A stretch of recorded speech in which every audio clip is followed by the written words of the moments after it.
केंद्रीय मंत्री और अपना दल एस प्रमुख अनुप्रिया पटेल जो इस वक्त चर्चाओं में हैं। योगी आदित्यनाथ को आरक्षण को लेकर जब से उन्होंने चिट्ठी लिखी है उसके बाद से वो लगातार सुर्खियों में हैं और राज्य की योगी सरकार को भी वो कहीं न कहीं घेर रही हैं। जिस तरह से अनुप्रिया पटेल योगी सरकार को घेर रही हैं उससे चर्चा इस बात की है कि क्या एनडीए में कुछ ठीक नहीं चल रहा है, क्योंकि वो जिस तरह से राज्य की योगी सरकार को इशारों में घेर रही है उससे तो यही लग रहा है कि वो योगी सरकार से नाखुश हैं। वही चिट्ठी के बाद अब उन्होंने शिक्षक भर्ती को लेकर भी बड़ा बयान दिया है। बता दें कि अब अनुप्रिया पटेल ने 69,000 शिक्षकों की भर्ती का मुद्दा न सुलझने के लिए राज्य सरकार को जिम्मेदार बताया है। उन्होंने कहा कि पीएम मोदी के सामने हमने पिछड़ों दलितों से जुड़े जो भी मुद्दे उठाए उनमें सभी के समाधान हो गए, लेकिन शिक्षक भर्ती का समाधान नहीं हुआ। कहा पिछड़ों दलितों के मुद्दों को लेकर चुप नहीं बैठूंगी, सड़क से संसद तक यह मुद्दा उठाती रहूंगी।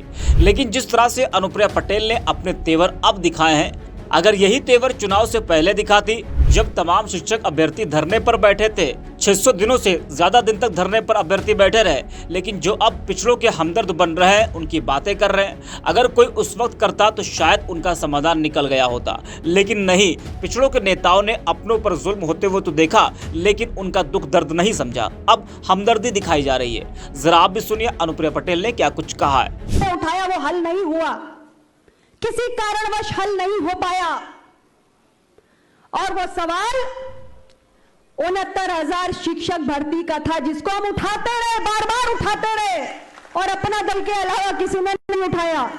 तो सुना आपने किस तरह से अनुप्रिया पटेल कह रहे हैं कि ये मुद्दा हमने उठाया और किसी ने नहीं उठाया। लेकिन अनुप्रिया जी, क्या आपने सही वक्त पर उठाया? और अगर उठाया तो आपकी सुनी क्यों नहीं गई?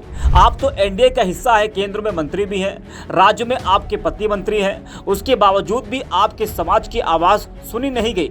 इससे ये तो साफ है कि आपका और आपके समाज का फायदा एनडीए में उठाया जा रहा है। बस बता दें कि इससे पहले आपने देखा था कि किस तरह से अनुप्रिया पटेल ने मुख्यमंत्री योगी आदित्यनाथ को पत्र लिखकर कहा था कि ओबीसी और एससी एसटी वर्गों से आने वाले अभ्यर्थियों ने उनसे बार बार यह शिकायत की है कि राज्य सरकार के द्वारा कराई जाने वाली प्रतियोगी परीक्षाओं में केवल इंटरव्यू के द्वारा ही भर्ती की जाती है और उन्हें कई बार नॉट फाउंड सुटेबल घोषित कर दिया जाता है। उन्होंने कहा था कि इस वजह से इन वर्गों से आने वाले किसी भी अभ्यर्थी का चयन नहीं किया जाता है। उन्होंने प्रभावशाली कदम उठाने की अपील की थी। कहा था कि वंचित वर्गों से आने वाले उम्मीदवार अपनी क्षमता के आधार पर मिनिमम एलिजिबिलिटी को पूरा करने के बाद ही इंटरव्यू तक पहुंच पाते हैं और इसलिए उन्हें बार बार नॉट फाउंड सुटेबल घोषित किया जाना समझ से बाहर है। इस पर योगी सरकार ने भी जवाब दिया था। जी हाँ, आपको बता दें कि योगी आदित्यनाथ सरकार की ओर से अनुप्रिया पटेल को जवाब दिया गया था। कहा गया था कि चयन प्रक्रिया के बाद खाली रह जाने वाले पदों को अनरिजर्व्ड पोस्ट यानी कि अनारक्षित पदों में नहीं बदला जाता है,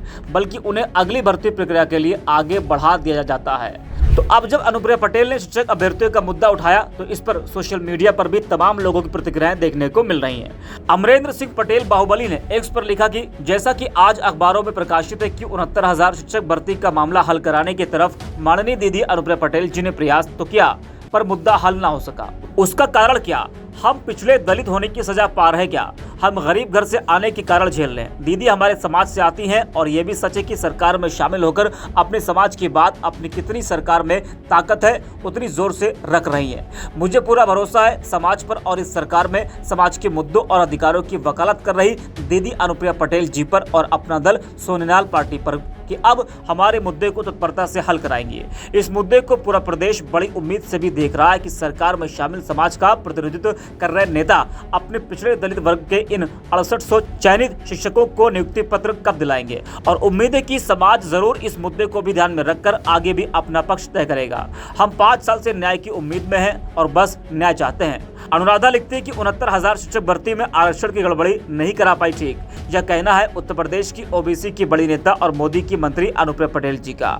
अनुप्रिया पटेल जी, बहन हम तो कहते हैं कि भाजपा में रहकर यह लड़ाई नहीं लड़ी जा सकती है।